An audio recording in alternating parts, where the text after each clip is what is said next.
حسبي ربي جل الله ما في قلبي غير الله۔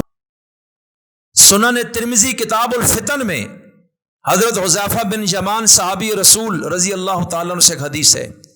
نبی کریم علیہ السلام نے فرمایا والذی نفسی بیدی، کہ اس ذات کی قسم جس کی مٹھی میں میری جان ہے کہ تم ضرور نیکی کا حکم دو گے، تم برائی کو روکو گے، یہ تمہاری ذمہ داری ہے کہ تم یہ کام کرو گے۔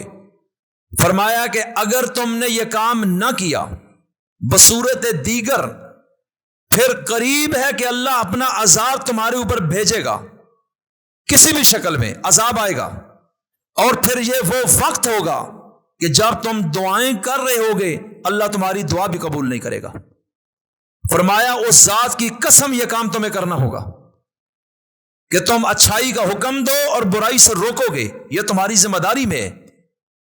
لوگ کہتے ہیں جی اپنا کلمہ پڑھے ہے، دوسرے نے سنا ٹھیکہ چاہے ہے، تو پھر اپنے رسول سے پوچھے نہ دوئے نہ ٹھیکہ سا چاہے۔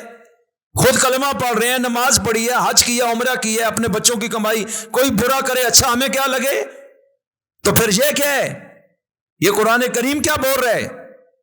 ہم اتنے جاہل ہو گئے ہیں کہ ہمیں یہ بھی نہیں پتا اللہ ہمیں کہتا کیا ہے، اور لوگ بیٹھ کے تفسیر علماء کے خلاف کر رہے ہیں، اہل علم کے خلاف۔ جو یہ منصب ہو بھائی تیرے اندر اتنا ایمان نہیں، ڈرپوک آدمی، تو پھر جس کا ہے اس کو سلوٹ تو مارنا کہ کم از کم تم کھڑے ہو میدان میں اپنی جان کی پرواہ کیے بغیر۔ اور اس سے آپ اندازہ لگائیں کہ میرے نبی کے صحابہ کا ایمان ان تینوں قسموں میں کس قسم پہ کھڑا تھا۔ آپ کو نظر ہی کوئی نہیں آئے گا اس طرح کے ایمان والا نبیوں کے بعد۔ سپر پاور کے مقابلے میں، عرب کے بدماشوں کے مقابلے میں، رومی سلطنت کے مقابلے میں، مشرکین کے مقابلے میں، یہودیوں کے مقابلے میں، منافقوں کے مقابلے میں، اور عیسائیوں کے مقابلے میں، ہر ظالم کے مقابلے میں، طاقتوروں کے مقابلے میں، یہ نہتے ہو کر میدانوں میں تلواروں کے سائے میں کھڑے ہیں، جانیں دے بھی رہے ہیں اور لے رہے بھی ہیں۔ فَيَقْتُلُونَ وَيُقْتَلُونَ، لیکن مجال ہے کہ یہ کبھی بھی میدان سے پیچھے ہٹیں۔ اس لیے میرے رب نے قرآن میں کہا ہے اولئک هم المؤمنون حقا، کہ محمد کے صحابہ پکے ایمان والے لوگ ہیں۔ اور اللہ نے اعلان کیا ہے رضی اللہ عنہم، اور تمہارا رب محمد کے یاروں سے ہمیشہ کے لیے راضی ہو چکا ہے۔ اللہ کہتے ہیں ان جیسا کون ہے؟ اور ہمیں کیا بولے؟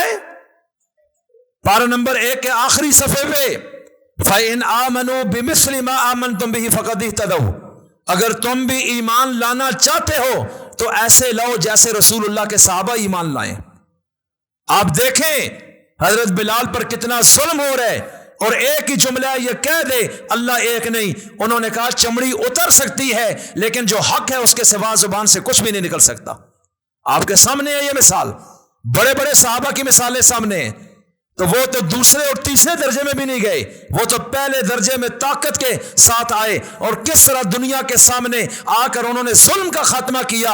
جب نبی کے لڑ صحابہ لگے، ایک طاقت اور قوت بنے، ایک ریاست کا وجود ہوا۔ اس کے بعد پورے عرب میں کہیں بچی کو زندہ کسی ظالم نے دفنایا ہو، مجھے اس کی مثال دے کر دکھائیے۔ اور جب شراب حرام کر دی گئی ہو اور پھر کسی نے پی ہو اور انجام سے بچا ہو، مجھے اس کی مثال دکھا دیجئے۔ جب سود کو حرام کر دیا گیا ہو اور پھر خلافت کے کسی ایک شخص اور والی نے کبھی سودی کو اجازت دی ہو کہ آپ کر لیجئے، آپ کوئی مثال دے دیجئے۔ انہوں نے برائیوں کو جڑوں سے اٹھا کے پھینک دیا تھا، انہوں نے اچھائیوں کو لاگو کر دیا تھا۔ ان کے دور میں آدھی دنیا پہ اسلام آیا ہے، اور دنیا میں قاضی اور جج بیٹھے تھے۔ کسی عدالت میں کسی جج کو جرأت ہوئی ہے کہ وہ کبھی ظالم کے حق میں فیصلہ دے؟ ارے کوئی مثال ہے تو اس کو سامنے لے کر آئیے۔